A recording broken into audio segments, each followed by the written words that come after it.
అన్నీ కలిపి కూడా 2 గంటల్లోపే ముగించడానికి ప్రయత్నం చేస్తాం. ఏమండి, అంటే రోజుటి కంటే చాలా త్వరగానే ఇవాళ ముగిస్తాను. అంటే మీరు ఎవరేమీ కంగారు పడాల్సిన అవసరం లేదు. ఒక మాట మనం చదువుకుందాం దేవుని వాక్యంలో నుండి.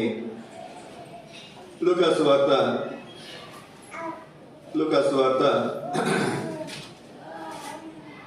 2వ అధ్యాయం.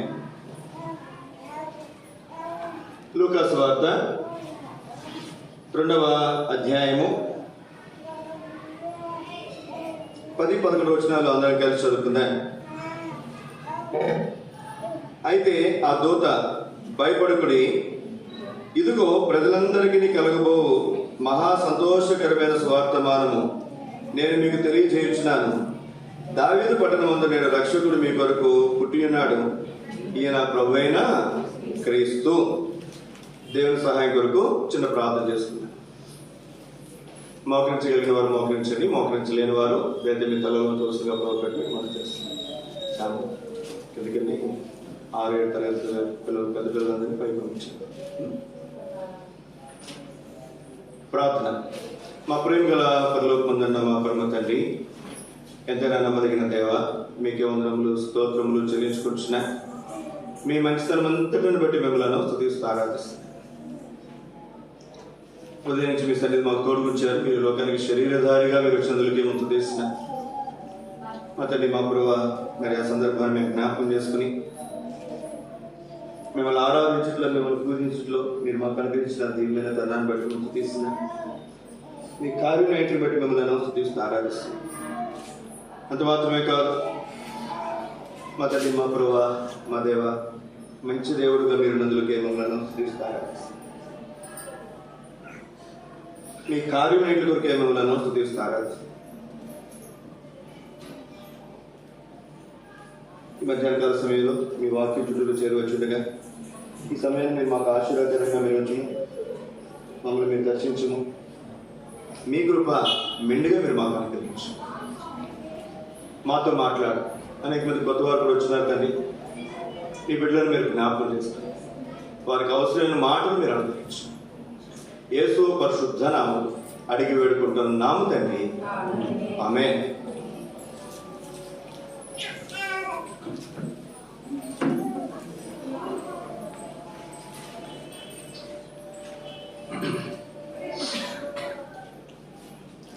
ఈరోజు ఏంటమ్మా? క్రిస్మస్ అంతేనా? అందుకే లేట్ వచ్చా పండగ కదా. క్రిస్మస్ అంటే ఏం చెప్పండి?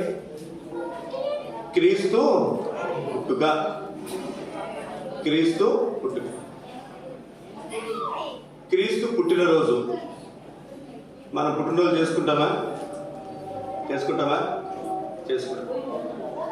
మీ అమ్మ మీ నాన్న వాళ్ళు పుట్టినరోజు చేసుకుంటారా? వాళ్ళమ్మ వాళ్ళ నాన్న వాళ్ళు చేసుకుంటారా? అంటే తాత నాయనమ్మ. ఈ లోకంలో ఉన్న వాళ్ళ గురించి అయితే పుట్టినరోజు చేస్తాం, కానీ ఈ లోకంలో లేని వారికైనా పుట్టినరోజు చేస్తారా? కానీ యేసుక్రీస్తు వారి గురించి కనుక మనం ఆలోచన చేస్తే, ఆయన ఈ లోకాన్ని విడిచిపెట్టి సుమారు 2000 సంవత్సరాలు, 33 సంవత్సరాలు ఆయన శరీరధారిగా ఉన్నాడు. తర్వాత ఆయన పరలోకానికి ఆరోహణమై వెళ్ళాడు. అరే నాన్న, దూరం నువ్వు వెళ్ళా. బ్లూ టీ షర్ట్ యాక్చువల్ దూరం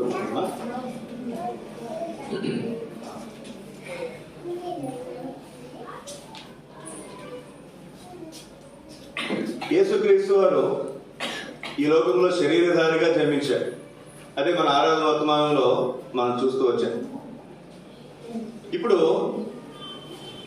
యేసుక్రీస్తు వారి యొక్క పుట్టుక, క్రిస్మస్ పండగ చేయాల్సిన అవసరం ఉందా?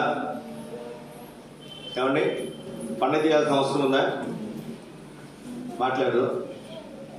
క్రిస్మస్ అంటే మరి మనం గమనించాల్సినటువంటి సంగతి, సహజంగా ఎక్కడైనా స్టార్లు కనబడతాయి కదండి.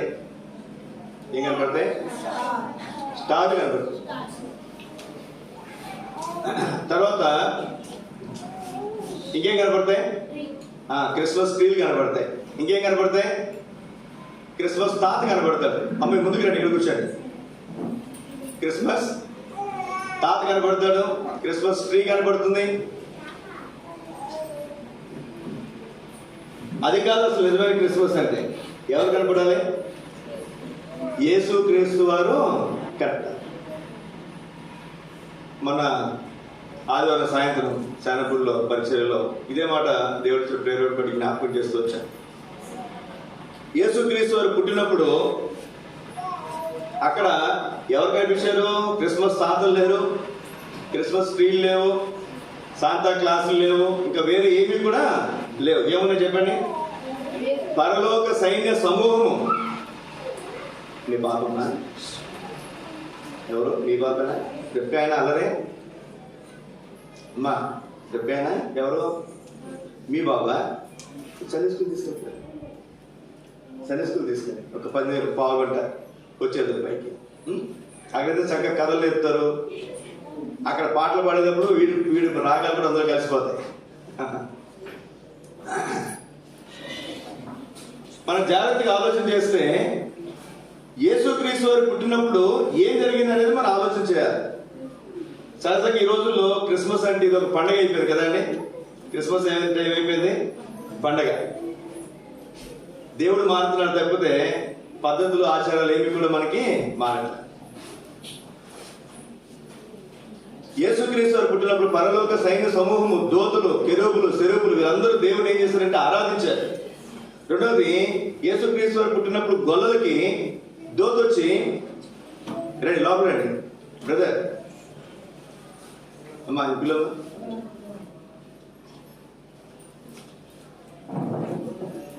గొర్రెల కాపరులు యేసుక్రీస్తు వారిని ఏం చేశారు చెప్పండి? స్తుతించారు, దేవుని కొనియాడారు. జ్ఞానులు వచ్చి యేసుక్రీస్తు వారిని పూజించారు. ఎవరండి? జ్ఞానులు. సుమియోను, తర్వాత అన్నాని ప్రవక్తులు వాళ్ళు దేవుని కొనియాడారు. దేవుని ఏం చేశారు చెప్పండి? కొనియాడారు. కాబట్టి క్రిస్మస్ అంటే మనం ఏం చేయాలి? ఏం చేయాలండి? ఏం చేయాలి? పండుగ చేసుకోవాలా? దేవుని స్తుతించాలి. ఒక్క మాట, అయ్యా నా కోసం ఈ లోకానికి నువ్వు వచ్చావంట. నా కోసం ఎలా వచ్చాడు ఆయన? శరీరధారిగా వచ్చాడు. ఒక దేవతగా రావచ్చుగా, అవును కదండి. లేదా ఇంకొక అవతారం రావచ్చుగా. ఎలా వచ్చాడు ఆయన? మానవ రూపంలో వచ్చాడు. అర్థమవుతుందా? ఎలా వచ్చాడండి? మానవ రూపం. ఒక్క మాట, అయ్యా నా కోసం నువ్వు ఈ లోకానికి వచ్చావు. ఇప్పుడు ఒక గొప్ప వ్యక్తి, ఒక ఎంఆర్ఓనో, ఒక కలెక్టర్, ఒక ఎమ్మెల్యేనో నీ కోసం నా కోసం మన ఇంటి దాకా వచ్చారు అనుకున్నాను. మనం ఏం చేస్తాం చెప్పండి? పరిగెత్తుకుని ఎదురెళ్ళి అయ్యయ్యా మీరు మా ఇంటికి వచ్చారా అని ఏం చేస్తాం? వాళ్ళని చక్కగా వారికి ఏం చేస్తామంటే మనం చక్కగా వాళ్ళకి థ్యాంక్స్ చెప్తాం. మా పిల్లలు కొంచెం అక్క పిల్లలు సరే స్కూల్లోకి తీసుకుని కూర్చోబెట్టండి, లేదా 10 నిమిషాలు అమ్మా, ఒక 10 నిమిషాలు ఉంది, 10 నిమిషాల్లో ముగించేస్తాను. ఇక్కడ మనం గమనించాల్సినటువంటి మాట, మీ సోదర సోదరి దేవుని బిడ్డలముగా క్రిస్మస్ వచ్చిన వెంటనే మనకి ఎవరు గుర్తు రావాలండి? క్రీస్తు గుర్తుకు రావాలి. మనం ఏం చేయాలి? క్రీస్తుని ఆరాధించాలి. ఆరాధించడం అంటే చాలా మందికి తెలియట్లేదు. ఆరాధించడం అంటే అందులో 3 భాగాలు ఉంటాయి: ఆరాధన, స్తుతి, కృతజ్ఞత. ఆయన గొప్ప దేవుడు, ఆత్మైనటువంటి దేవుడు, ఆత్మైనటువంటి దేవుడు. అది మనం ఆరాధించు. ఆయన లోకానికి దిగి వచ్చాడు శరీరరీతిగా, అది స్తుతి. నా కోసం నీ కోసం ఆయన ప్రాణం పెట్టి రక్తం కార్చి, పరిశుద్ధ రక్తం కార్చి మన పాపాలు క్షమించాడు, అది కృతజ్ఞత. ఈ 3 కలిపితే ఆరాధన. ఆరాధన, స్తుతి, కృతజ్ఞత. ఇప్పుడు మనం దేవుడి మందిరానికి వచ్చినప్పుడు ఏం చేయాలి? దేవా నువ్వు నా కోసం ఈ లోకానికి వచ్చావంట, నా కోసం ప్రాణం పెట్టావంటే నీకు వందనాలు, థ్యాంక్స్ చెప్పడమే ఆరాధన కదండి. ఇప్పుడు ఈ అబ్బాయి నాకు ఏదో మేలు చేశాడు, థ్యాంక్స్ అని చెప్తాం. థ్యాంక్స్ అని చెప్తామా? రేపు ఇంకోటి చేయి, ఎల్లుండి ఇంకోటి చేయి, అవుట్లుండి ఇంకోటి చేయమంటావా? ఫస్ట్ ఏం చెప్పాలి? ఏం చెప్పాలి చెప్పండి? థ్యాంక్స్ చెప్పాలి. అయ్యా నీ మేలు మరవలేనయ్యా, నువ్వు చాలా మేలు చేసావయ్యా, నువ్వు నాకు చాలా మంచి చేసావయ్యా అని మనం ఏం చేస్తాం చెప్పండి? థ్యాంక్స్ చెప్తాం. అది ఆరాధన. దాని కృతజ్ఞత అని కూడా మనం మీకు అర్థమయ్యే భాషలో మీకు జ్ఞాపకం చేస్తున్నాం.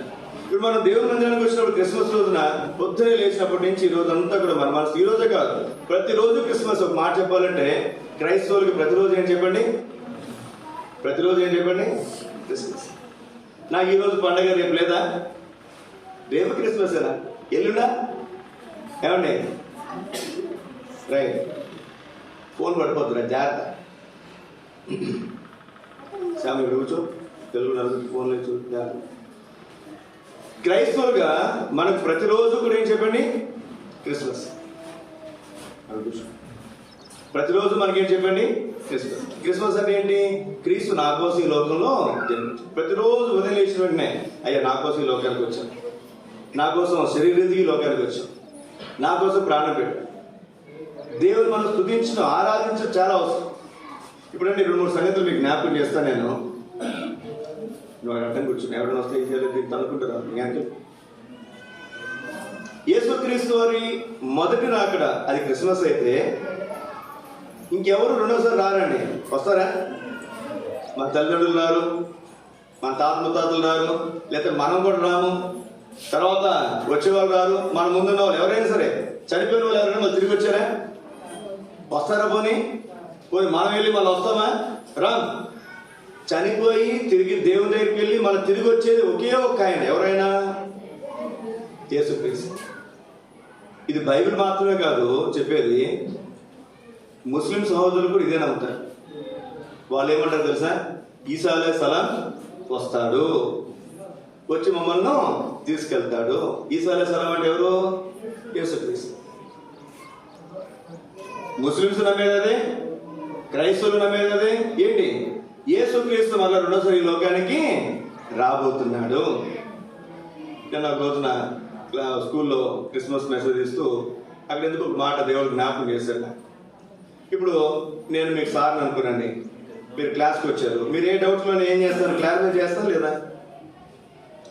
మీరు ఎగ్జామ్ మొత్తం అంతా చదువుకున్నారు, ఎగ్జామ్ హాల్కి వచ్చారు, నేను ఆ రోజు మీకు ఇంగ్లీష్ డ్యూటీకి వచ్చాను అనుకున్నాండి. అప్పుడు వచ్చి సార్ డౌట్ ఉంది కొంచెం చెప్పండి అని చెప్తామా? ఏమైనా టీచర్లు ఉన్నారా ఇక్కడ? ఎవరైనా చెప్తారా? చెప్పండి. ఒక టీచరు ఎగ్జామ్కి వెళ్ళేంత వరకు ఏ విధంగా అయితే ఆ బిడ్డకు అన్ని విషయాలు చెప్పడానికి ప్రయత్నం చేస్తాడో, యేసుక్రీస్తు వారి మొదటి రాకడ ఈ లోకం మనం విడిచిపెట్టేటప్పుడు వరకు కానీ, లేదా యేసుక్రీస్తు వారు మళ్ళీ రెండోసారి వచ్చేంత వరకు కానీ మనకు అన్ని రకాలుగా ఆ పరలోక రాజ్యానికి వెళ్ళడానికి మనం సిద్ధపరచడం ఆయన పని. ఒకసారి ఆయన వచ్చాడు అనుకున్నాండి, చూడు ఎవరు కనపట్ల మాటలు కిందకి వెళ్ళితే పైకి రావు. మరి మీరు మాట్లాడకండి, చెప్తామా అంటే యేసుక్రీస్తు రెండో రాకడ ఎట్లా ఉంటుందంటే, అంతకుముందు అమ్మ డౌట్ ఉందా, అమ్మ నీకేం డౌట్ ఉందా అని అడిగే సారే ఎగ్జామినేషన్ ఇన్విజిలేషన్ ఎగ్జామ్ రాసినప్పుడు చెప్తారు వచ్చి బాయ్ కదా మాట్లాడు అంటారు కదా. అంతకుముందు అదే సార్, ఇప్పుడు కూడా అదే సార్. కానీ అంతకుముందు మనకి పాఠాలు చెప్పేశారు, తర్వాత ఎగ్జామినేషన్కి వచ్చినటువంటి ఇన్విజిలేటర్ కదా, ఎగ్జామ్ ఇన్ఛార్జ్. అట్లాగే యేసుక్రీస్తు వారి మొదటి రాకడ ఆయన ప్రేమ స్వరూపి అయితే, ఆయన రెండో రాకడ ఏం చెప్పండి? ఆయన నీతి గల న్యాయాధిపతి. ఎలా ఉంటాడంటే ఆయన నీతి గల న్యాయాధిపతి. కనికరం ఉండదు, దయ ఉండదు. మీరు ఎగ్జామ్ రాస్తే పాస్ అవుతారు, ఎగ్జామ్ రాకపోతే అంతకుముందు క్లాస్ ఫస్ట్ స్టూడెంటే ఆ ఎగ్జామ్ సరిగా చదవలేదు అనుకున్నాండి, ఏమవుతారు చెప్పండి? ఏమవుతాడండి? ఫెయిల్. అప్పటి వరకు ఫెయిల్ అయ్యేవాడు అప్పుడు మాత్రం చాలా జాగ్రత్తగా చదివి కష్టపడి చదివాడు అనుకోండి, ఏమవుతాడు? పాస్. కాబట్టి మనం రెండో రాకడలో యేసుక్రీస్తు రెండోసారి లోకానికి వచ్చినప్పుడు మనం ఏ విధంగా ఉండాలి, ఉంటున్నాము, ఉండబోతున్నాము అనేది చాలా ప్రాబ్లం. ఇది జరగమా పాపించదు, ముందుకు వచ్చి ముందు వెనకొచ్చు అమ్మా ముందు. ఇప్పుడు రెండు విషయాలు మీకు జ్ఞాపకం చేస్తాను నేను. రండి, యెషయా గ్రంథము ఆయన మొదటి రాకడలో ఆయన ఏ విధంగా ఉన్నాడో ఒక మాట మీకు జ్ఞాపకం చేస్తాను నేను. యెషయా గ్రంథం 53వ అధ్యాయం 7వ వచనం. యెషయా గ్రంథం 53వ అధ్యాయము 7వ వచనం. అతడు దౌర్జన్యం నందెను, బాధింపడినను అతను నోరు తెరవలేదు. వదకు తేవడు గొర్రెపిల్లయు బొచ్చు కత్తిరించు వారి ఎదుట గొర్రెయు మౌనంగా ఉన్నట్లు అతడు నోరు తెరవలేదు. 8వ వచనం. అన్యాయపు తీర్పు నందిన వాడే అతడు కొనిపోబడెను, అతడు నా జనుల అతిక్రమను బట్టి మొత్తబడెను. సజీవుల భూముల నుండి అతడు కొట్టివేయబడిను. అయినను అతని తరము వారిలో ఈ సంగతి ఆలోచించిన వారు ఎవరును. రాబోయే 2 విషయాలు చూడండి. అతడు దౌర్జన్యం నొందుతున్నప్పటికి కూడా ఏం తెరవలేదంట, నోరు తెరవల. 8వ వచనం, అన్యాయపు తీర్పు పొందిన వాడే అతడు కొనిపోబడను. ఏ తీర్పు అంటది? ఏ తీర్పు అండి? అన్యాయపు తీర్పు. ఎందుకు అన్యాయపు తీర్పు పొందాడు ఆయన? నీ నా పాపములు క్షమించడానికి మనకి ఏమవసరం? పరిశుద్ధమైనటువంటి రక్తము అవసరం. ఆయనను సిలువకు అప్పగించినటువంటి ఆ వ్యక్తి అంటాడు, పిలాతు అంటున్నాడు, ఈయనలో ఏ దోషము నాకు కనపడలేదు. ఏ రోజు కనపడలేదు, పిలాతు కనపడలేదు. అవునా కదండి? అంతేకాదు ఆయనను అప్పగించినటువంటి ఇస్కరియోతు యూదా ఏమంటున్నాడు? నీతిమంతుని రక్తం నేను అప్పగించాను, నీతిమంతుని అప్పగించాను నేను. ఆయన అప్పగించేసినటువంటి ఇస్కరియోతు యూదా కూడా ఏం చెప్తాడండి? ఆయనలో ఏ పాపము, ఆయన సిలువకు అప్పగించినటువంటి ఆ న్యాయాధిపతి అంటున్నాడు, ఈయన దైవ కుమారుడు, ఈయనలో ఏ పాపము. చూడండి, ఒక వ్యక్తి గురించి ఇంతమంది ఆయనతో పాటు పక్కన ఈ పక్కన ఒక దొంగ, ఈ పక్కన ఒక దొంగ సిలువలో వేలాడుతున్నప్పుడు వారేమన్నారు? అందులో ఒకడైతే నిందిస్తుంటే ఇంకొకటి ఏమన్నారు చెప్పండి? రే మనకిది న్యాయమే, ఈ శిక్ష మనకు న్యాయమే, ఆయన ఏ తప్పు చేయి. ఆయన శిక్షకు అప్పగించిన వాడు చెప్తున్నాడు ఈయనలో ఏ పాపం లేదని. ఆయన శిక్ష వేసినటువంటి సైనికుడు చెప్తున్నాడు, ఆయనతో పాటు శిక్ష పొందుతున్నటువంటి వ్యక్తి చెప్తున్నాడు, ఆయన అప్పగించినటువంటి ఇస్కరియోతు యూదా కూడా చెప్తున్నాడు ఏమని? ఆయనలో ఏ పాపము, ఏ దోషమును.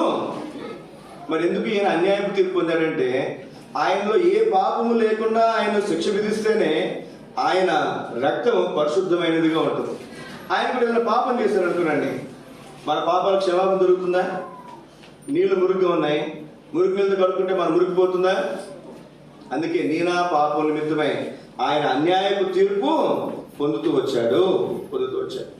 కింద విషయాలు మనం చూస్తే దేవుని వాక్యంలో ఆయన తన స్వదీయులే, మరి తన సొంత వారే, ఆయన శిష్యులే ఆయన అప్పగించినట్లుగా కూడా మనం పరిశుద్ధ గ్రంథంలో మనం చూడగలం. ఒక మాట ఈ క్రిస్మస్ సందర్భంగా మీకు జ్ఞాపకం చేస్తున్నాయని, ఆయన మొదటి రాకడలో ఆయన ఏ విధంగా జీవించారు అంటే ఒక మాట మీకు జ్ఞాపకం చేస్తానే.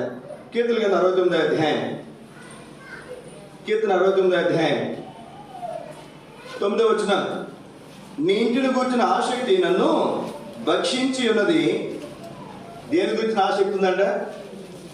దేని గురించి ఆసక్తి ఉంది చెప్పండి? మామూలుగా పుట్టినరోజు అనుకోరండి, కొత్త బట్టలు కొనుక్కోవాలి. పండగ అనుకోరండి, ఏం కొనుక్కోవాలి? కొత్త బట్టలు కొనుక్కోవాలి. పుట్టినరోజైనా పండగైనా ఏం చేయాలి? అమ్మ స్వీటో లేకపోతే మరి ఏదైనా అప్పలు అంటారు, పప్పులు అంటారు. మీరు ఏమంటారండి? పండగ పప్పలా, అంతేనా? ఇది చేస్తే కానీ మనకు పండగ అవ్వదు. అది కాదు మనం గమనించాల్సింది, యేసుక్రీస్తు ఈ లోకంలో జీవిస్తున్నప్పుడు ఆయన ఏ విషయాల్లో ఏ విధంగా జీవిస్తూ వచ్చారనేది మనం గమనించాలి. ఇక్కడ చూడండి, దేవుని వాక్యం 69వ కీర్తన 9వ వచనంలో, నీ ఇంటిని గురించిన ఆసక్తి నన్ను భక్షించి ఉన్నది. దేని గురించి ఆసక్తి ఉందంటే ఆయనకి? దేవుని ఇంటిని గురించినటువంటి ఆసక్తి. దేవుని ఇల్లు ఏది చెప్పండి అమ్మా? దేవుని ఇల్లు ఏది? మీ ఇంట్లో మీరు ఉంటారు, దేవుని ఇంట్లో ఎవరు ఉంటారు? దేవుడు ఎక్కడుంటాడు చెప్పండి? మాట్లాడు. చర్చిలో ఉంటాడు. దేవుని ఇల్లు ఇది. యేసుక్రీస్తు ఈ లోకంలో ఉండగా, శరీరధారిగా ఉండగా దేవుని మందిరం అంటే ఆయనకు ఆసక్తి అంట. అందుకే యోహాను సువార్తలో మనం చూస్తాం, దేవుని ఇంటిని వ్యాపారపు ఇల్లుగా చేశారు. ఏం చేశారు చెప్పండి?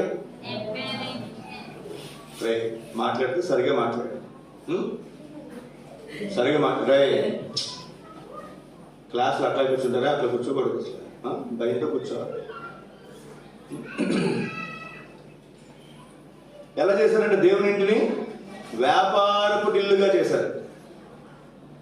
ఈ సోదరి ఈ రోజుల్లో ఎక్కడైనా మీరు చూడండి, ఏదైనా కోటలు జరుగుతున్నాయి అనుకోండి, అక్కడికి మీరు వెళ్ళండి, బయట 300-200 దొరికే బైబిల్ అక్కడ 300-400 ఉంటుంది. లేదా కొంతమంది దగ్గరికి వెళ్ళండి, నూనె డబ్బా 10 రూపాయలు నూనె డబ్బా వాళ్ళ దగ్గర ఎంత ఉంటుందో చెప్పండి?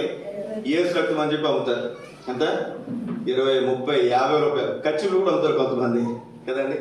అలాగే గుళ్ళలో కూడా చూడండి, గుడి దగ్గరికి వెళ్ళారు అనుకోండి, మన ఇంటి దగ్గర టంకాయ 30 రూపాయలు అయితే అక్కడ ఎంత ఉంటుందమ్మా? 50-60 ఉంటుంది. కదండి. మనం అక్కడికి వెళ్ళిన తర్వాత సరే దేవునికే కదా అని చెప్పి మనం ఏం చేస్తాం చెప్పండి, ఒక 10 రూపాయలు ఎక్కువైనా దేవునికి మనం తీసుకొని కొనుక్కొని వెళ్ళిపోతాం. అది చక్కటి వ్యాపారం అవ్వదు. మీకు వచ్చింది తెలుసా, గుడి దగ్గర అడుక్కునే వాళ్ళకి కూడా ఒక పాట ఉంటుంది. ఈ మెట్టుకి ఒకడు, ఈ మెట్టుకి 1000 రూపాయలు పాట అనుకోండి, రెండో మెట్టుకి 900 ఉంటుంది పాట. ఎందుకని మొదట డబ్బులు ఉన్నాయని 10 రూపాయలు ఉన్నాయని రూపాయి వేసుకుంటూ వెళ్తాం. మొదటి ఉన్నాడు డబ్బులు వస్తాయి, చివరి నాడుకి వస్తాయా? రా. అక్కడ కూడా డిమాండ్ ఉంటుంది అక్క, గిరేసక్క. అర్థమవుతుందండి. దేవుని మందిరము బయట ఉన్నటువంటి గుళ్ళు కానీ ఇంకేమైనా కానీ అవి ఎట్లా అయిపోతున్నాయండి, వ్యాపారపు ఇల్లుగా మారిపోతున్నాయి. అందుకే యేసుక్రీస్తు వారు అక్కడ ఎవరైతే వ్యాపారం చేస్తున్నారో తాళ్లతో కొరడాలు చేసి ఏం చేసినట్టు ఆయన వారిని కొట్టాడంట. చూడండి ఆ మాట, యోహాను సువార్త 2వ అధ్యాయం 14-15 వచనాలు. దేవాలయములు ఎడ్లను గొర్రెలను పావురములను అమ్మువారును రోగులు మార్చువారును కూర్చుండడం చూచి తాళ్లతో కొరడాలు చేసి గొర్రెలను ఎడ్లన్నింటినీ దేవాలయం నుండి తోలివేసి రోగులు మార్చువారు రోగులు చలివేసి వారి బలను త్రోసివేసి పావురములు అమ్మువారితో వీటిని ఎక్కడో తీసుకుని పొండి నా తండ్రిలు వ్యాపారులుగా చేయకూడని చెప్పారు. అప్పుడు శిష్యులు జ్ఞాపకం, అయ్యో దేవుని ఇంటిని గురించిన ఆసక్తి ఆయన ఏం చేస్తుంది, భక్షిస్తుంది. దేవుని ఇంటిని గురించిన ఆసక్తి అంటే దేవుని మందిరం అంటే దేవుని మందిరంలో ఉండాలి కదండి. అదొక వ్యాపార ఇల్లుగా చేయబడకూడదు. ఉదాహరణకి మీరు వచ్చారండి, అక్కడ బాత్రూమ్కి వెళ్ళారు, బాత్రూమ్ వచ్చి వాసన వస్తుంది, ఏమనుకుంటాం, వచ్చి బాత్రూమ్ ఎట్లా ఉంది, శుభ్రంగా ఎందుకు వచ్చలేదు అనుకుంటాం అనుకో, మాట్లాడరు. మన ఇంట్లో బాత్రూమ్ ఎవరు శుభ్రం చేస్తారు చెప్పండి, అమ్మవారు చేస్తారు. మరి ఇక్కడ బాత్రూమ్ ఎవరు శుభ్రం చేస్తారు? మీకు తెలుసా, మా పిల్లల ముగ్గురికి 3 బాత్రూమ్లు డ్యూటీ. ప్రతి శనివారం సాయంత్రం ఏం చేయాలి వాళ్ళు, బాత్రూమ్లు రాత్రి కడిగారా, మర్చిపోయినట్టు కడిగారా. ఇవాళ మీటింగ్ ఉంది అనుకో, రాత్రి ఏం చేయాలి, బాత్రూమ్ శుభ్రంగా కడిగి. దేని గురించి ఆసక్తి ఉండాలి మనకి చెప్పండి, దేని గురించి ఆసక్తి ఉండాలి? దేవుని ఇంటిని గురించి ఆసక్తి ఉండాలి. మీరు గుర్తుపెట్టుకోండి మీ లైఫ్. నేను నా జీవితంలో చేసిన మొట్టమొదటి పని ఏం తెలుసా, మందిరంలో బాత్రూమ్ కడిగాను. అప్పటి నుంచి ఇప్పటి వరకు కూడా మందిరంలో బాత్రూమ్ శుభ్రంగా కడగడం నా డ్యూటీ. ఇప్పుడంటే కొంచెం పొట్ట వచ్చేసి నడుము వంగక పెద్దవాళ్ళు అయిపోయి కడగలేకపోతున్నాం, కానీ ఎంత శుభ్రంగా చేస్తున్న పని. నేను ఇంట్లో మళ్ళీ తక్కువ పనులు చేసేది, తక్కువేంటి అసలు చేయను, నువ్వు చేస్తా మన ఇంట్లో చేయను, కానీ మందిరంలో మాత్రం చక్కగా చేసావు, చక్కగా పనులు చేసావు. యేసుక్రీస్తు వారి గురించి రాయబడినటువంటి మాట, దేవుని ఇంటిని గురించినటువంటి ఆసక్తి ఆయన ఏం చేస్తాడంట, భక్షిస్తాడు. ఎంత ఆసక్తి చూడండి దేని మీద, యేసుక్రీస్తు వారికి దేవుని మందిరం మీద ఆసక్తి, దేవుని మందిరం మీద ఆసక్తి. రెండవదిగా మీకు జ్ఞాపకం చేస్తాను నేను, మత్తయి సువార్త 24వ అధ్యాయం, మత్తయి సువార్త 24వ అధ్యాయం 3వ వచనం. మత్తయి సువార్త 24వ అధ్యాయము 3వ వచనం. 24వ అధ్యాయము 3వ వచనం. ఆయన ఒలీవల కొండ మీద కూర్చుని ఉన్నప్పుడు శిష్యులు ఆయన వద్దకు వచ్చి ఏకాంతంగా వచ్చి, ఇవి ఎప్పుడు జరుగును, నీ రాకడకు ఈ యుగ సమాప్తికి సూచనలేవని మాతో చెప్పమనగా, అయ్యా నువ్వు వస్తానన్నావు రెండోసారి ఈ లోకానికి నువ్వు వచ్చినప్పుడు రావడానికి సూచన ఏంటి? సూచన ఏమిటి అంటే ఏమన్నా చెప్పండి యేసుక్రీస్తు వారు. చూడండి ఇక్కడే 14వ వచనం ఏమిటంట, 13-14. అంతవరకు సహించిన వాడెవడు వాడు రక్షించబడును, మరియు ఈ రాజ్య సువార్త సకల జనములకు సాక్షార్థమై లోకమందంతటను ప్రకటింపబడును.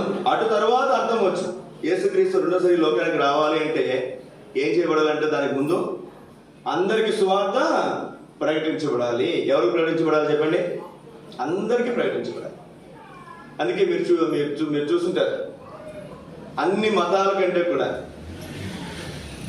క్రైస్తవులు ఎక్కువ మంది యేసుక్రీస్తు గురించి ఏం చేస్తారు చెప్పండి, ఇతరులకు తెలియచేయడానికి ప్రయత్నం చేస్తారు. అవునా కదా?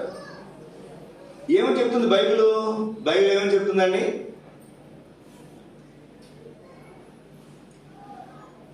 ఈ రాజ్య సువార్త సకల జనులకు ప్రకటింపబడాలి.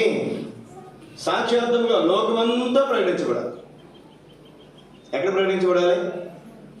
ఒకసారి మేము ఎక్కడికైనా సువార్త చెప్పడానికి వెళ్ళామనుకున్నాండి, వాళ్ళు అంటారు, అయ్యా పాస్టర్ గారు ఇక్కడ క్రైస్తవులు ఎవరు లేరు, మీరు వెళ్ళిపోండి. ఎవరు లేరంటే అక్కడ క్రైస్తవులు లేరు, మీరు వెళ్ళిపోండి.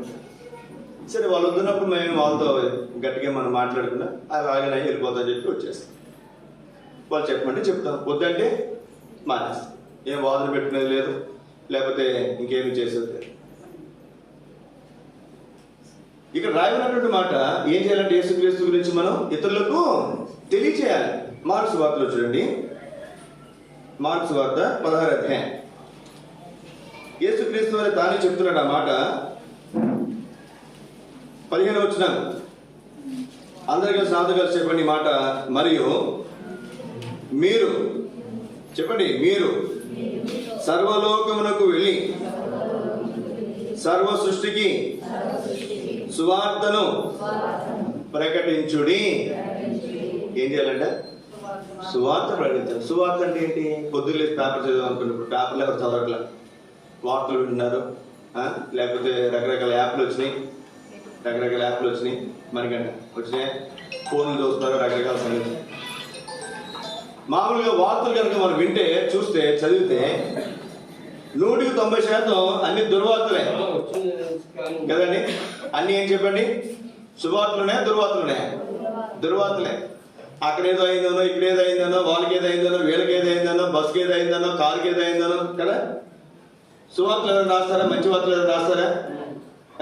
ఎక్కడైనా చదువుతారా? అసలు చాలా తక్కువ. అదేమైనా మంచి వార్త అనుకో, చివరిలో ఎక్కడ రాస్తారు, చిన్న బాక్సెస్ కదండి. మనం ఏం ప్రకటించాలంటే సువార్త ప్రకటించాలి. ఏది?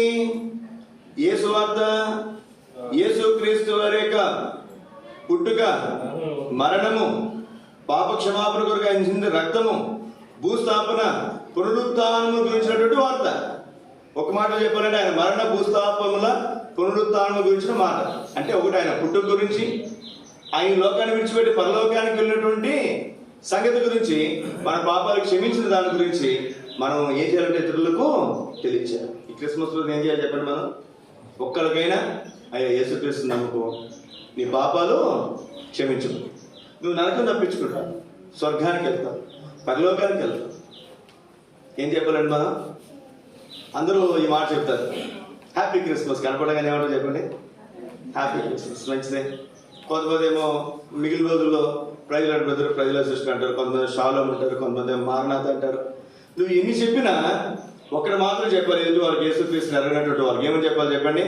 అయ్యా నువ్వు యేసుక్రీస్తు నమ్ముకుంటే నరకం తప్పించుకుంటావు. ఎక్కడికి పోతావు? స్వర్గానికి, పరలోక రాజ్యానికి. ఇది ప్రకటించాలి, ఇది తెలియచేయాలి. అందుకే చాలా మంది క్రైస్తవులు మీరు చూస్తుంటారు, మనం కూడా అప్పుడప్పుడు వెళ్తుంటారు సువార్త చెప్పడానికి యేసుక్రీస్తు గురించి. ఇది చెప్పటం ప్రతి క్రైస్తవుని యొక్క బాధ్యత.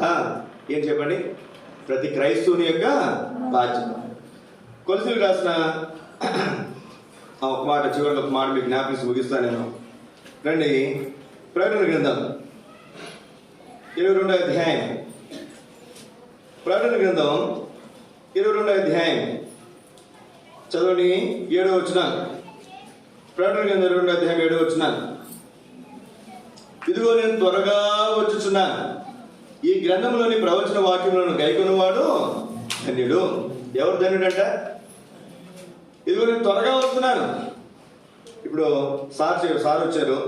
సార్ వచ్చి, రే నేను ఇప్పుడు అన్నీ వస్తానండి, ఎగ్జామ్ పెడతాను అని అనుకున్నాను. ఏమంటాం మనం? సార్ ఇంపార్టెంట్ క్వశ్చన్ చెప్పండి సార్ అంటే ఏం చెప్పంట? మీరు అడుగుతారు, అడగరా? మీరు అడగరా? అంటే మీరంతా మా సిన్సియర్ స్టూడెంట్స్ కదా, మొత్తం వచ్చి మీకు మేడం మొత్తం వచ్చు కదా, వాళ్ళ ఎగ్జామ్ రాస్తున్నా. బైబిల్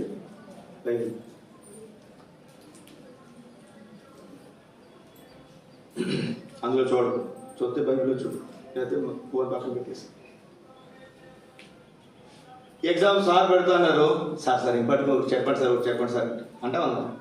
ఇప్పుడు యేసుక్రీస్తు సార్ ఏమన్నారు? ఇదిగో నేను త్వరగా వస్తాను. ఎలా వస్తాడంటే ఆయన త్వరగా వస్తాడు. ఇప్పుడు మనం ఏం చేయాలి? మరి ఆయన వచ్చే వరకు మనం ఏం చేయాలి చెప్పండి? ఈ ప్రవచన వాక్యములను గైకొనువాడు ధన్యుడు. ఎవరు ధన్యుడు అంట? మనం ఎగ్జామ్ రాయాలంటే పుస్తకం చదవద్దా? చెప్పండి రా, చదవాలి. పోనీ చిట్టీలు పెట్టామనుకో, మనం చిట్టీలు పెట్టిన క్వశ్చన్లు వస్తాయా? రావు. పక్కన వాళ్ళు చూసి రాద్దాం అనుకున్నాం అనుకో, నిన్న ఒక రూమ్లో వాళ్ళ ఒక రూమ్లో వేసాడు, కుదురుద్దా? మన పాస్ అవ్వాలంటే ఏం చేయాలి? ఖచ్చితంగా చదవాల్సి. అవునా? ఒక ఎగ్జామ్ తప్పించుకుని ఇంకొక ఎగ్జామ్ దొరికిపోతాం. చదివితేనే పాస్ అవుతాం. అలాగే మన పరలోక రాజ్యంలోకి ప్రవేశించాలంటే ఏం చేయాలి చెప్పండి? ఈ ప్రవచన వాక్యాలు ఏం చేయాలి? గైకొనాలి. అందుకు ఒక మాట చెప్తారు రండి. యెహోషువ గ్రంథంలో చాలా అద్భుతమైనటువంటి మాట ఉంటుంది. యెహోషువ గ్రంథం 1వ అధ్యాయం. యెహోషువ గ్రంథము 1వ అధ్యాయం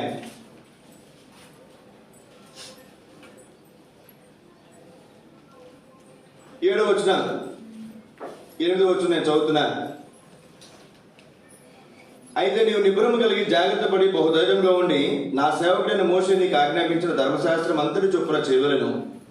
నీవు నడుచు ప్రతి మార్గమున చక్కగా ప్రవర్తించినట్లు నీవు దాని నుండి కుడికి కానీ ఎడమకు కానీ తొలగకూడదు. ఈ ధర్మశాస్త్ర గ్రంథం నీవు బోధింపక తప్పిపోకూడదు. దానిలో వ్రాయబడిన వాటన్నిటి ప్రకారం చేయుటకు నీవు జాగ్రత్త పడినట్లు దివారాత్రము దాన్ని ధ్యానించిన ఎడల నీ మార్గమును వర్ధిల్ల చేసుకొని చక్కగా ప్రవర్తించు. ఎప్పుడు చదవాలంటే దివారాత్రము. దివా అంటే పగలు, రాత్రి అంటే రాత్రి. పగలు రాత్రి 2 పూటలు ఏం చేయాలంట? దేవుని వాక్యం ఏం చేయాలి? ధ్యానించాలి. ధ్యానించడం అంటే ఏంటి? ఇప్పుడు ధ్యానం వేరు, ఆ ధ్యానం కాదు. మెడిటేషన్, ఆ మెడిటేషన్ కాదు. మీకు చదివిన తర్వాత మళ్ళీ కూర్చొని మొత్తాన్ని రీకలెక్ట్ చేసుకుంటాం, దాన్ని ధ్యానించడం అంటారు.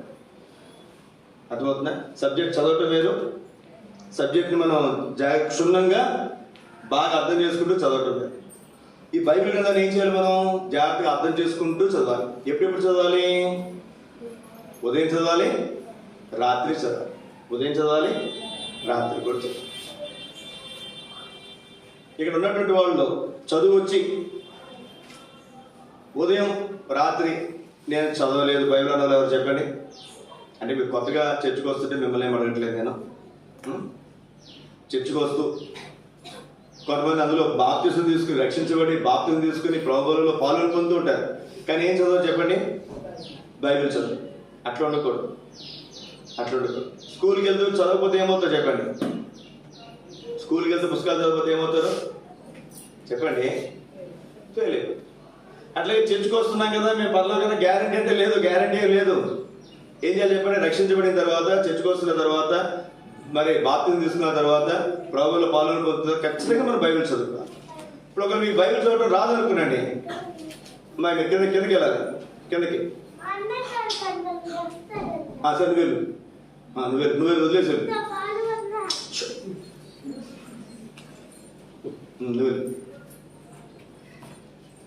ఉదయం రాత్రి ఏం చేయాలండి? ఉదయం రాత్రి బైబిల్ చదువుకోవాలి. ఒకరికి చదవడం రాదనుకున్నాండి, చక్కగా ఇప్పుడు టెక్నాలజీ పెరిగిపోయింది కదండి. ఫోన్లో కూడా ఏమొస్తుంది? యాప్ ఉంటుంది.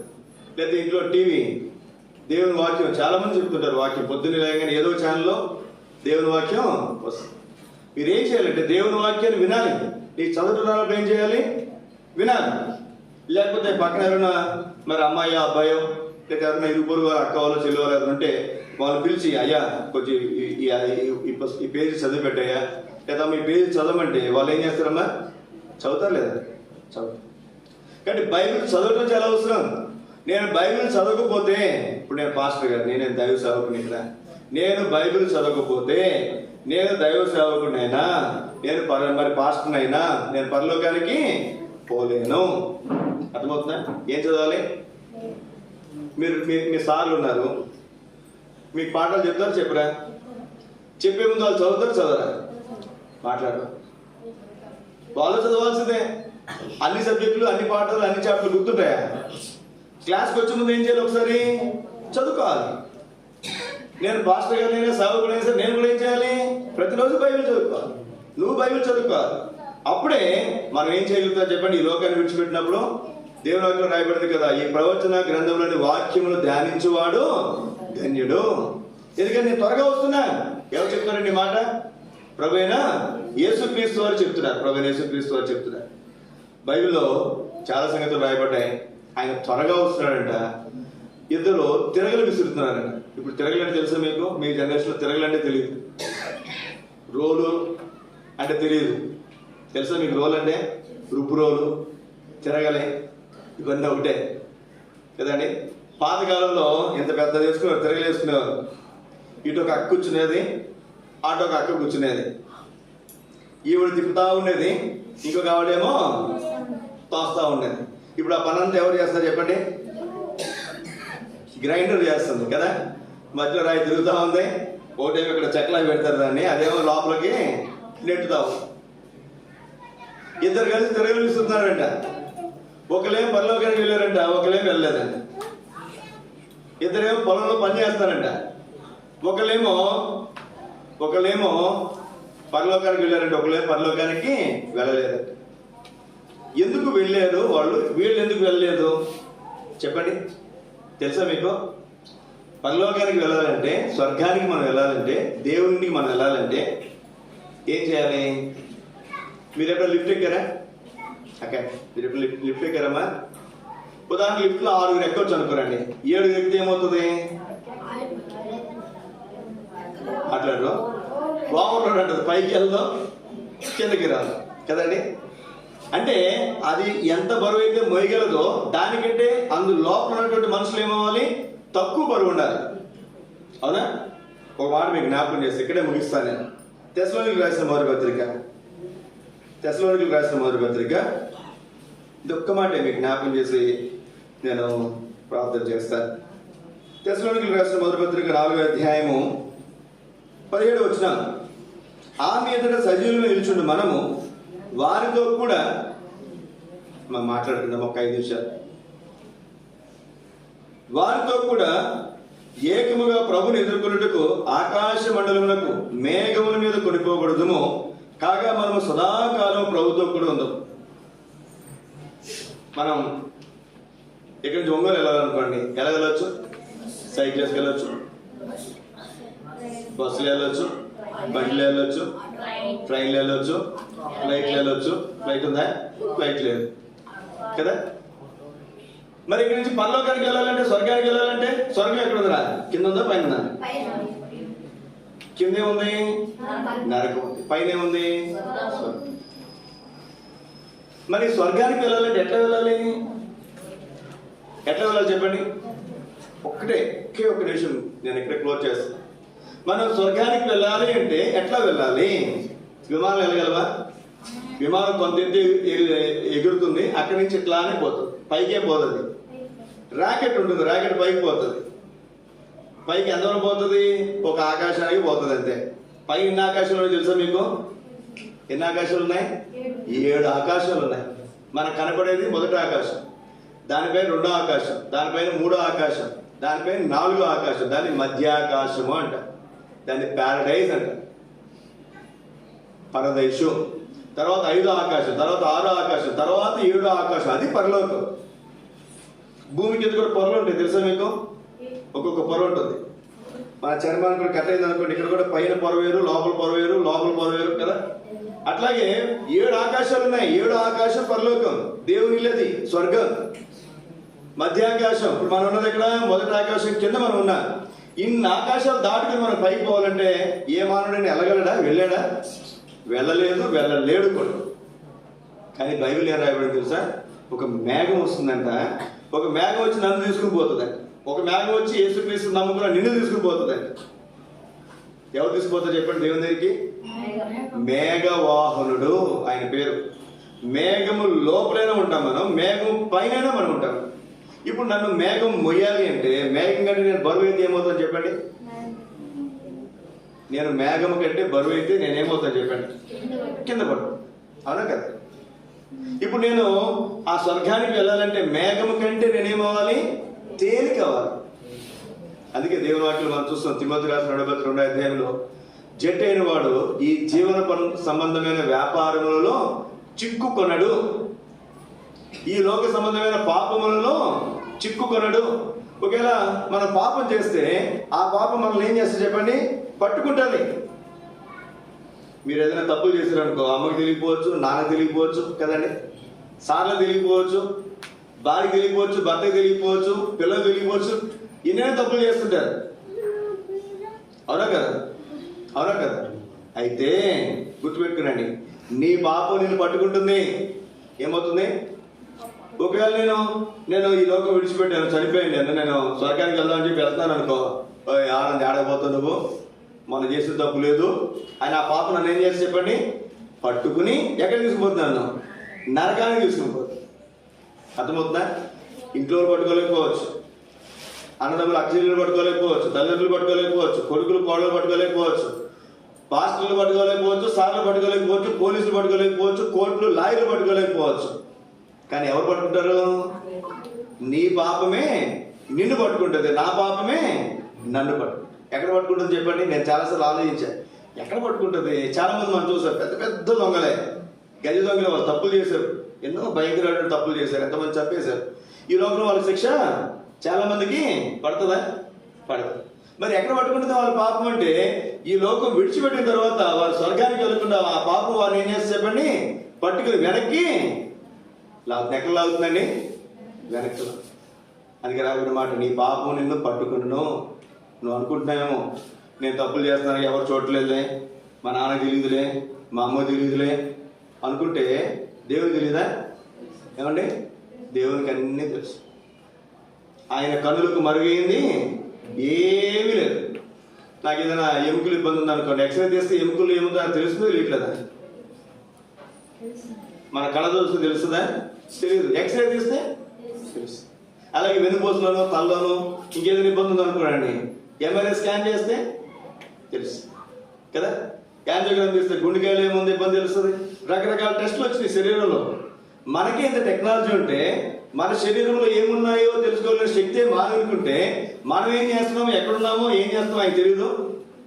చెప్పండి, దేవునికి మరిగేది ఏమైనా ఉందా? ఏమీ లేదు. కాబట్టి మనం జ్ఞాపకం పెట్టుకుందాం ప్రియ సోదర సోదరి, మనం యేసుక్రీస్తు ఈ లోకానికి వచ్చింది నీ నా పాపాలు క్షమించడానికి అయితే, ఆయన రక్తం చిందించి నీ నా పాపాలు కడగటానికి అయితే, మనం కడుక్కున్న తర్వాత మరి ఎట్లా పడితే అట్లా జీవిస్తే కుదరదు. నేను పాపాలు చేస్తుంటాలే. కొంతమంది అంటారు, మీరేంటంటే క్రైస్తవులు, మీకు లైసెన్స్ ఉంది, మీరు పాపాలు చేస్తారు, యేసు రక్తంలో కడుక్కుంటారు. ఊరుకుంటాడు దేవుడు? చెప్పండి. మీ అమ్మాయి ఉంది, నువ్వు కాలు కడుక్కుని లోపలికి వచ్చావు, మళ్ళీ బయటకు మురుగు చేసి వచ్చావు అనుకో, సరే రెండోసారి ఏదో కాలు కడుక్కుని వస్తున్నాడు ఊరుకుంటాడు. మళ్ళీ మూడోసారి మురుగు చేసి ఊరుకుంటుందా? ఏం చేస్తారు? 4 తంతారు. అట్లాగే దేవుని బిడ్డలు కూడా గుర్తుపెట్టుకునండి, క్రైస్తవులుగా మనం కూడా మరి దేవుని ఎరగినటువంటి వాళ్ళకి ఒక దెబ్బ తగిలితే, ఒక దెబ్బ కొడితే దేవుని ఎరిగి మనం తప్పు చేస్తే 2 దెబ్బలు పడతాయి. పాస్టర్లుగా దైవ సేవకులుగా మేము ఇంకా తప్పు చేస్తే మాకు 4 దెబ్బలు ఉంటాయి. అర్థమవుతుందండి? కానీ ఇక్కడ గమనించాల్సిన ప్రాముఖ్యమైనటువంటి సంగతి, మనం పరలోకానికి స్వర్గరాజ్యానికి వెళ్ళాలి అంటే, మేఘం వచ్చి మనం కొనుక్కోవాలంటే మేఘం కంటే మనం తేలికగా ఉండాలి. మన పాప భారం మన మీద ఉంటుండగా మనము ఏమాత్రం కూడా మేఘంలో పరలోకానికి మనము వెళ్ళలేదు. మరి ఆ పాప భారం పోవాలంటే, పాపములో వచ్చి జీవితం మరణము, అయితే దేవుని కృపావరము ప్రభువైన క్రీస్తు యేసునందు నిత్య జీవము. క్రీస్తు యేసునందు నిత్య జీవం. యేసుక్రీస్తు నమ్ముకుంటే మనం నిత్యము జీవిస్తూ ఉంటాం. యేసుక్రీస్తు నమ్ముకుంటే మనం ఎల్లకాలం కూడా ఈ లోకం విడిచిపెట్టిన తర్వాత నరకం తప్పించుకుని స్వర్గానికి వెళ్ళి అక్కడ పరలోకంలో ఆ స్వర్గరాజ్యంలో యుగ యుగాలు కోట్ల సంవత్సరాలు దేవునితో కలిసి మనం జీవిస్తూ, దానికి ఏం చేయాలి చెప్పండి? మొట్టమొదటిగా ఏం చేయాలి? యేసుక్రీస్తు వారు పుట్టింది దానికోసం. పరిశుద్ధమైన రక్తం చిందించడానికి ఆయన ఈ లోకానికి వచ్చాడు. ఆయన సిలువలో నీ నా పాపాల కొరకు ఏం చేశారు? ఆయన పరిశుద్ధమైన రక్తాన్ని చిందించాడు. మనం ఏం చేయాలి? యేసు ప్రభువా, నేను పాపినయ్యా, ఇప్పుడు తెలిసి తెలియక ఎన్నో తప్పులు నేను చేశాను, దయతో నువ్వు క్షమించు. నా కోసం ఈ లోకానికి వచ్చావు, సిలువలోకి రక్తం కార్చావు, ఆ పరిశుద్ధ రక్తంలో నా ప్రతి పాపము కడుగు, నన్ను బిడ్డగా చేసుకో, నా హృదయంలోనికి రండి అని అడిగితే యేసుక్రీస్తు వారు ఏం చేస్తారు చెప్పండి? నీ పాపాలు క్షమిస్తాడు, నీ పాపాలు కడుగుతాడు. నా పాపాలు క్షమించాడు, నా పాపాలు కడిగాడు. 1999 సంవత్సరం జూన్ 18వ తారీఖు. ఇప్పుడు ఎన్ని సంవత్సరాలు? 25 సంవత్సరాలు. అప్పుడు అడిగాను నేను ఇంజనీరింగ్ ఫస్ట్ ఇయర్ చదువుతున్నాను. ఏసయ్యా, నేను పాపిని, నా పాపాలు క్షమించు, నీ సిలువ రక్తంలో నా పాపాలు కడగమని నేను అడిగితే యేసుక్రీస్తు వారు నా పాపాలు క్షమించాడు. తన కుమారుడుగా కుమార్తెగా అంగీకరించాడు. ఈ సోదరి ఈ మధ్యాహ్న కాల సమయంలో నువ్వు కూడా యేసుక్రీస్తుని చిన్న ప్రార్థన మనసులో అడుగు. నువ్వు దానికి ఏమి కొబ్బరికాయలు కొట్టాల్సిన అవసరంలే, ఆటకర్పూరం వెలిగించాల్సిన అవసరంలే, కొవ్వొత్తులు వెలిగించాల్సిన అవసరంలే, పళ్ళు పలహారాలు తీసుకోవాల్సిన అవసరంలే, గుండు గీయించుకోవాల్సిన అవసరంలే, చర్చిలు కట్టాల్సిన అవసరంలే, ఉపవాసాలను ప్రార్థన చేయాల్సిన అవసరంలే, ఇంకేమి చేయాల్సిన అవసరంలే. ఏం చేయాలి చెప్పండి? చిన్న ప్రార్థన యథార్థమైన హృదయంతో మనసులో ప్రార్థన చేస్తాను. యేసు ప్రభువా, నేను పాపనయ్యా, నా పాపాలు క్షమించు. నా కోసం ఈ లోకానికి వచ్చావు, శిలువలో ప్రాణం పెట్టు, రక్తం కాచావు. ఆ శిలువ రక్తంలో నా పాపాలు కడు, నన్ను బిడ్డగా చేసుకో, నా హృదయంలోనికి రండి అని మనం అడిగితే యేసుక్రీస్తు ఏం చేస్తారు? నీ పాపాలు క్షమిస్తాడు. నేను తన కుమారుడుగా కుమార్తెగా అంగీకరిస్తాడు, నరకం తప్పిస్తాడు, స్వర్గానికి పరలోక రాజ్యానికి నేను వారసురాలుగా చేస్తాడు.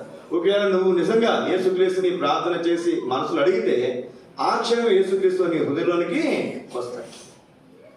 ఆయన ఈ లోకంలో పుట్టుట క్రిస్మస్ గా మనం అనుకుంటే, నీ హృదయంలో పుట్టుట అది నిజమైనటువంటి క్రిస్మస్. అట్లా దేవుడు నీ జీవితంలో గొప్ప కార్యాలు జరిగించినట్లుగా మనం ప్రార్థన చేస్తాం. మోకరించండి, ప్రార్థన చేసుకున్నా.